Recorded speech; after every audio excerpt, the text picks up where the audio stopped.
It's like something out of Black Mirror. You wake up one day and go to school only to find that people's faces are glitching and you can't escape the small corner of the town in which you live. Are you going crazy? Or is there something else at play? The Caligula effect, known simply as Caligula in Japan, started as a PS4 game. It's an unexpected mashup of elements, an inescapable virtual world that runs on self-realization, all overseen by a digital idol. And it's penned by the scenario writer of the original Persona games, so you know you're in for a wild ride. What is reality? Fans of Charlie Brooker's tense, immersive anthology series Black Mirror may already see where the Caligula effect is leading. Those who don't know the show, which currently has 4 seasons and a special streaming on Netflix, don't need to know much to get the gist. Black Mirror is a twilight zone for the modern age, telling stories of the human condition with technology as the background.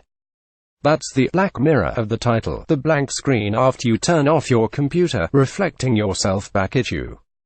The Caligula effect video game casts you as a protagonist caught in a world you come to realize isn't real.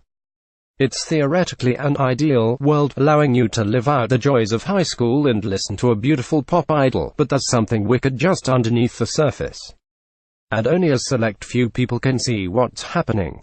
Those select few form the Go Home Club, a group devoted to finding the way out of the digital world of Mobius and back home. They'll have to fight their way past a powerful group called the Ostinato Musicians to do so, though.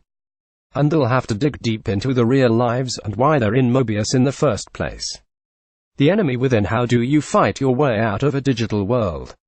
And before you ask, no, the answer is not Kung Fu. The members of the Go Home Club each experience something known as the catharsis effect, a change that brings out aspects of the real world selves, turning them into literal weapons that embody who they were before they came to Mobius.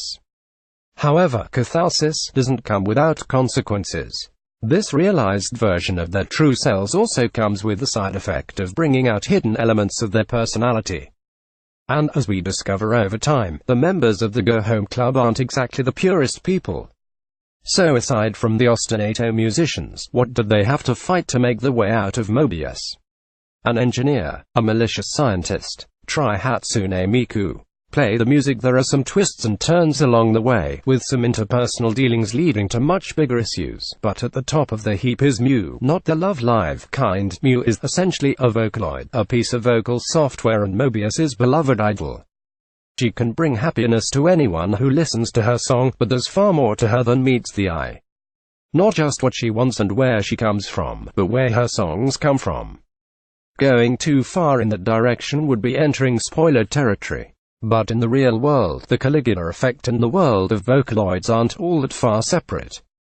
In fact, Vocaloids and the Ostinato Musicians share a few familiar composers. The Go Home Club's rivals have character sound composers, drawn from the Nico Doga community and the web at large.